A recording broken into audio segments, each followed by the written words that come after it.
आज का सेशन हमारा है section 6 of limitation act. Section 6 जो हमें बताता है लीगल डिसेबिलिटी के बारे में, मतलब कि अगर किसी बंदे को या किसी पर्सन के पास राइट है सूट इंस्टीट्यूट करने का, कोई एप्लीकेशन 21 जो एग्जीक्यूशन के बारे में बताती है उसको फाइल करने का, अगर वो किसी डिसेबिलिटी के लिए सफ़र कर रहा है, डिसेबिलिटी में सफ़र कर रहा है, तो उसकी लिमिटेशन कब से स्टार्ट होगी उस सूट को और एप्लीकेशन को फाइल करने में। तो ये सब सेक्शन 1 ये कहता है where a person entitled to institute a suit और मेक एन एप्लीकेशन, मतलब ये दो चीज़ों की बात करता है, सूट फाइल करने के लिए और एप्लीकेशन एग्जीक्यूशन। एप्लीकेशन कौन सी? सिर्फ एग्जीक्यूशन ऑफ डिग्री की,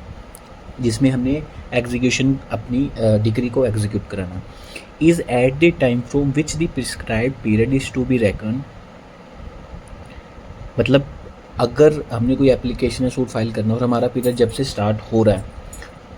और वो बंदा जो उस सूट को फाइल करने के लिए एंटाइटल है या एप्लीकेशन बनाने में, वो बंदा माइनर है। तीन चीज़ें हैं, माइनर है, इंसेन है और इडियट है। ये बड़ा इंपॉर्टेंट है, ये किसी स्टेट के प्री के एग्ज़ाम में पूछा था, माइनर, इंसेन, इडियट। ही में इंस्टीट्यूट द सूट और make the application within the same period after the disability has ceased, वो उसी टाइम पीरियड में फाइल कर सकता है जब उसकी जो ये लीगल डिसेबिलिटी, तीन लीगल डिसेबिलिटी है, माइनर, इंसेन, इडियट, उसको सूट को फाइल सब जब कर सकता है, एप्लीकेशन जब फाइल कर सकता है जब वो तीनों चीज़ें सीज्ड हो जाए, मतलब बिल्कुल वो ठीक हो जाए। अगर वो माइनर है वो मेजर हो जाए, इंसेन है सेन हो जाए, इडियट है और वो जब इडियट है और वो सही हो जाए, वो उस उस टाइम में कर सकता है जब वो तीनों चीज़ों से जो जब सफ़र कर रहा था वो ठीक हो गया, उसके बाद वो सूट फाइल कर सकता है। as would otherwise have been allowed from the specified therefore in the third column of the schedule, वो उस तरीके से फाइल कर सकता है जैसे उसको इस लिमिटेशन में थर्ड कॉलम में जितना टाइम दिया गया है वो वैसे फाइल कर सकता है। जैसे कोई ए है, ए माइनर है, वो उसको किसी सूट फाइल करने का टाइम 12 साल है, suit for possession of immovable property. अगर वो माइनर है, जब वो 18 साल का होगा तो वो 18 साल के बाद उसको 12 साल मिलेंगे, वो 12 साल तक फाइल कर सकता है। सब सेक्शन 1 इसकी बात करता है। अब आगे subsection 2, where such person is at the time from the prescribed period is to be reckoned affected by two such disability। अब वो चीज़ आ गई, अगर वो बंदा दो चीज़ों से डिसेबिलिटी से सफ़र कर रहा है, वो माइनर भी है वो इंसेन भी है, और where before his disability has ceased, मतलब एक डिसेबिलिटी सीज होने से पहले ही is affected by another disability, वो माइनर था ठीक है, वो उस मेजर होने से पहले इंसेन हो गया, ही में institute the suit, he may institute the suit or make the application within the same period after both the disability have been seized as would otherwise have been allowed from the time so specified। मतलब अगर वो दो चीज़ों से सफ़र कर रहा है disability से और उसकी वो जो डिसेबिलिटी है वो एक ठीक हुई नहीं, दूसरी आ गई, तो वो उस हिसाब से अपना सूट फाइल कर सकता है जब उसकी दोनों डिसेबिलिटी सीज हो जाएं। उसके बाद वो किसी भी पीरियड में जिस हिसाब से उसको लिमिटेशन एक्ट में उसको प्रोवाइड किया गया है वो उस हिसाब से फाइल कर सकता है। मतलब अगर वो बंदा अगर माइनर है और उसको मेजर होने से पहले वो इडियट बन गया या इडियट हो गया वो या इंसेन हो गया, तो वो दोनों उसकी जो डिसेबिलिटी सीज होने के बाद वो फाइल कर सकता है जैसे जिस हिसाब से उसको लिमिटेशन एक्ट में उसको टाइम पीरियड उसको मिला हुआ। आगे subsection 3, where the disability continue up to the death of that person, मतलब अगर कोई डिसेबिलिटी है और वो जो है डिसेबिलिटी वो उसकी डेथ तक कंटिन्यू रही,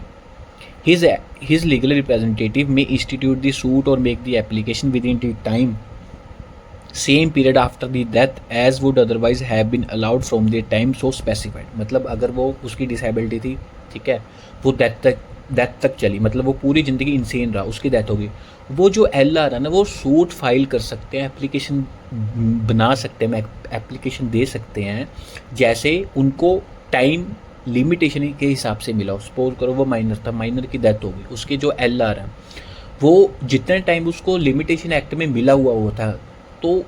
उन वही टाइम उनके एलआर को मिलेगा। मतलब माइनर था, मेजर होने से पहले वो फाइल नहीं कर सकता, तो वो मेजर होने के बाद जितना उसको टाइम है उतना टाइम उनके एलआर को मिलेगा। अब आ गया subsection 4, where the legal representative refer to in subsection 3, मतलब जो एलआर हैं जो सबसेक्शन 3 में आपको प्रोवाइड किए गए हैं, is at the death of the is at the date of the death of the person whom he represented, मतलब जो एलआर है जिनको वो रिप्रेजेंट कर रहे हैं उसकी जब डेथ हुई बंदे की, जो उसके एलआर हैं वो किसी और अफेक्टेड थे डिसेबिलिटी से जो इस सेक्शन में प्रोवाइड की गई है, the rule contained in sub section 1 and 2 shall apply. Suppose करो जैसे जिसका राइट था सूट फाइल करने, उसकी डेथ हो गई, डेथ होने के बाद जो उसके एलआर थे वो eight the time of the death of that person, जो उसके एलआर थे वो भी किसी डिसेबिलिटी से सफ़र कर रहे थे, तो इस सेक्शन में हमें प्रोवाइड की गई है। तो जो हमने ऊपर वाली सब 3 सेक्शन पढ़े हैं वो उस पर भी अप्लाई हो गए एलआर पे। इसका मतलब अगर बंदे की डेथ हो गई और उसका एलआर माइनर था, वो मेजर होने तक सूट नहीं फाइल कर सकता एज पर दिस सेक्शन, तो उसके पास उतना ही टाइम मिलेगा। वो सेक्शन, ये तीनों सेक्शन उस पर अप्लाई होंगे कि जब वो मेजर हो जाएगा वो सूट फाइल तब कर सकता है जब उसकी मिनियोरिटी ख़त्म हो गई। इसका मतलब ये सबसेक्शन 3 जो 1 to 3 हैं ये लीगल रिप्रेजेंटेटिव वे भी अप्लाई होते हैं। Subsection 5, where a person under disability die after the disability cease, ठीक है, मतलब कोई बंदा जो डिसेबिलिटी था उसकी डेथ हो गई और डिसेबिलिटी सीज होने के बाद डिसेबिलिटी सीज होगी और उसकी डेथ होगी, but within the period allowed to him under this section, मतलब ठीक है उसके पास टाइम था सूट फाइल करने का, लेकिन डिसेबिलिटी सीज होगी लेकिन उसकी डेथ होगी, पर उसके पास अभी टाइम था कि वो सूट फाइल कर दे, ठीक है। Is his legal representative may institute the suit or make the application within the same period after the death as would otherwise have been available to that person had he not died। इसका मतलब ये है कि अगर कोई बंदा था उसकी डेथ होगी, ठीक है, डिसेबिलिटी सीज होगी और उसकी डेथ होगी, आपके पास 3 साल का टाइम था, वो विद इन 2 ईयर उसकी डेथ होगी, जो उसके एलआर होंगे ना, अगर वो जो एलआर है वो किसी डिसेबिलिटी से सफ़र नहीं कर रहे, अगर नहीं सफ़र कर रहे तो जो उनके पास उतना ही टाइम होगा जितना उस बंदे के पास था अगर उसकी डेथ ना हुई होती। सपोज करो ए था, ए माइनर था, वो मेजर हुआ, उसका टाइम पीरियड स्टार्ट हो गया 2020 से, ठीक है, 2023 तक उसके पास टाइम था। उसकी डिसेबिलिटी या थी जो 2022 में ख़त्म हो गई और उसकी डेथ होगी 2022 एंड में,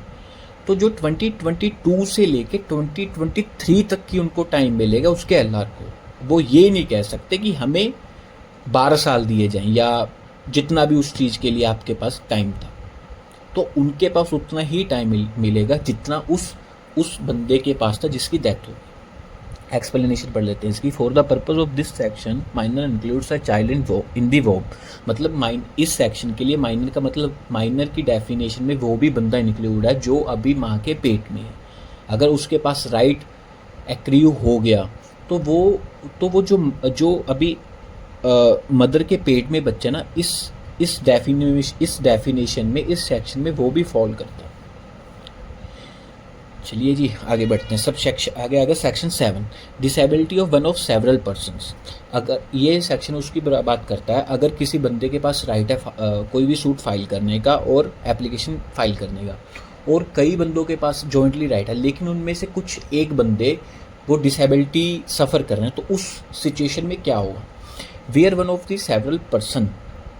jointly entitled to institute a suit, ठीक है, or make an application for the execution of a degree is under any such disability. कोई भी बंदा उनमें से डिसेबिलिटी में से सफ़र कर रहा है and A discharge can be given, मतलब डिस्चार्ज का मतलब यहाँ पर हो सकता है कि उसकी consent can be given without the concurrence of such person, ठीक है, कि उसकी कंसेंट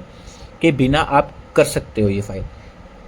उस सिचुएशन में time will run against them all, उस सिचुएशन में टाइम सबके खिलाफ स्टार्ट हो जाएगा। आपके पास 3 साल सूट फाइल करने के, 10 बंदों के पास राइट था फाइल करने का, उसमें से एक बंदा इनसेन है, तो अगर तो डिस्चार्ज कोई दे सकता है, कंसेंट दे सकता है कि आप फाइल कर दो इसके बिहाफ पे, फिर तो टाइम सबके अगेंस्ट होगा कि आपने 3 साल के बीच में करना था। अगर कोई कंसेंट नहीं दे सकता तो उस टाइम नहीं स्टार्ट होगा जब तक कोई कंसेंट ना दे। ये आगे बढ़ेंगे। Where no such person discharge can be given, time will not run against any of them until, जब तक नहीं होगा, until one of them become capable of giving such discharge without the concurrence of the other। जब तक वो बंदे की behalf पे कोई अदर बंदा कंसेंट ना दे दे तब तक ये टाइम नहीं स्टार्ट होगा, और until the disability has ceased, जब तक उसकी डिसेबिलिटी सीज ना हो जाए। Explanation 1, this section apply to a discharge from every kind of liability including a liability in respect of any movable property। मतलब ये डिस्चार्ज उस पे भी अप्लाई होता है, ये सेक्शन उस डिस्चार्ज पे अप्लाई होता है कि बंदा हर लाइबिलिटी से, कि हाँ बंदा हर जगह उसके बिहाफ पे डिस्चार्ज दे सकता है कि ठीक है ये लाइबिलिटी मेरी है या मैं इसके बिहाफ पे मैं काम कर सकता हूँ। Including a liability respect of any immovable property, मतलब अगर कोई उस बंदे की इमूवेबल प्रॉपर्टी में कोई भी डिस्चार्ज देनी है और वो दूसरा बंदा दे सकता है कि हाँ मैं इसके बिहाफ पे अपनी प्रॉपर्टी सेल कर रहा हूँ इसकी, वो चीज़ इस पर भी अप्लाई होगी कि वो बंदा जो डिस्चार्ज दे रहा है वो जो डिसेबल है उसके बिहाफ पे, तो ये चीज़ उस पर अप्लाई होगी। Explanation 2, for the purpose of this section the manager of Hindu undivided family governed by the Mitakshara law shall be deemed to be capable of giving a discharge without the concurrence of the other member of the family only if he is in management of the joint family property। ये वही बात आ गई जहाँ पर आपकी joint family property है और आपका कोई करता है वो आपके बिहाफ पे जो कंसेंट दे सकता है, वो चीज़ आ गई इस पर। आगे section 8, special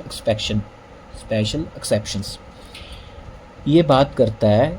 nothing in section 6 और इन सेक्शन 7, ऐसा कुछ भी नहीं है सेक्शन 6 में और सेक्शन 7 में जो हमने पढ़ा है,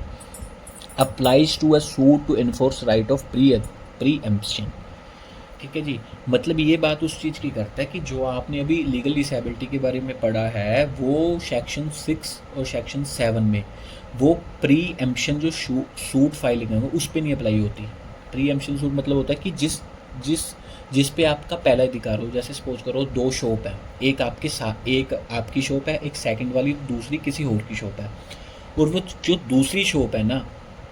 और आप दोनों ब्रदर हो, आपकी दोनों की अलग अलग शॉप है, आपका ब्रदर जो सेल कर रहा है प्रॉपर्टी को, ठीक है,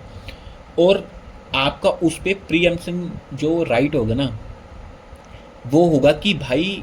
मैं इसका भाई हूँ और मेरे दुकान के साथ दुकान है, ये मेरा राइट बनता है कि मैं ले सकूँ। मतलब ये नहीं है कि आपको मिलेगी, मतलब इसमें ये राइट बनता है कि सबसे पहले मेरा अधिकार है कि इसको मैं परचेज कर सकता हूँ, उसको कहते हैं प्रीएम्प्शन राइट। ठीक है जी, मतलब ये कहता है कि उस सिचुएशन में सेक्शन 6 और सेक्शन 7 आपकी हेल्प नहीं करेंगे कि आप कह रहे हो कि मैं लीगल डिसेबिलिटी से सफ़र कर रहा था इसलिए मुझे ये राइट मतलब मेरा टाइम पीरियड आगे बढ़ाया जाए, और कहाँ पर अप्लाई नहीं होता। और shall be deem to be extend for more than 3 year, ये इंपॉर्टेंट है, more than 3 year from the cessation of the disability or the death of a person affected thereby the period of limitation for any suit or application। ये बात कर रहा है, suppose करो आपके पास 12 साल का टाइम था, ठीक है जी, आप किसी भी लीगल डिसेबिलिटी जो आपको सेक्शन 6 में प्रोवाइड करे उससे सफ़र कर रहे थे, तो ये वो कहता है कि अगर आपके पास 12 साल का टाइम था ना, आप 4 साल आपने लीगल डिसेबिलिटी से सफ़र करे और आप उसके बाद ठीक हो गए, अगर आपके पास 12 साल भी है ना तो आपको 3 साल ही मिलेंगे। आप दोनों मतलब सेक्शन 6 की भी नहीं हेल्प ले सकते और सेक्शन 8 की भी नहीं हेल्प ले सकते। सपोज करो आपको 10 साल कोई लीगल डिसेबिलिटी सफ़र किया आपने, 4 साल बाद आप ठीक हो गए, आप उसके बाद आपने सूट फाइल किया और आपने कह दिया कि भाई मैं तो इस लीगल डिसेबिलिटी से सफ़र कर रहा था तो मुझे सेक्शन 6 की हेल्प मिलनी चाहिए, मैं सेक्शन 6 को अप्लाई करूँगा इसमें क्योंकि मैं लीगल उससे वो कर रहा था, सफ़र कर रहा था। तो इसमें ये कहता है कि उस सिचुएशन में आपको 3 साल से ज़्यादा का टाइम नहीं मिलेगा आफ्टर किसके बाद, अगर आप किसी डिसेबिलिटी से सफ़र कर रहे हो और आपकी वो ठीक हो गई, तो आपको उसके बाद 3 साल का टाइम मिलेगा। आप ये नहीं कह सकते मुझे 12 साल का टाइम मिलना चाहिए। आपने तो पहले ही आपने सेक्शन 6 को की हेल्प ले ली, तो आप ये नहीं कह सकते कि भाई मुझे टाइम 3 साल का और देना मिलेगा। ठीक है जी। For more than 3 year from the reservation of the disability और द डेथ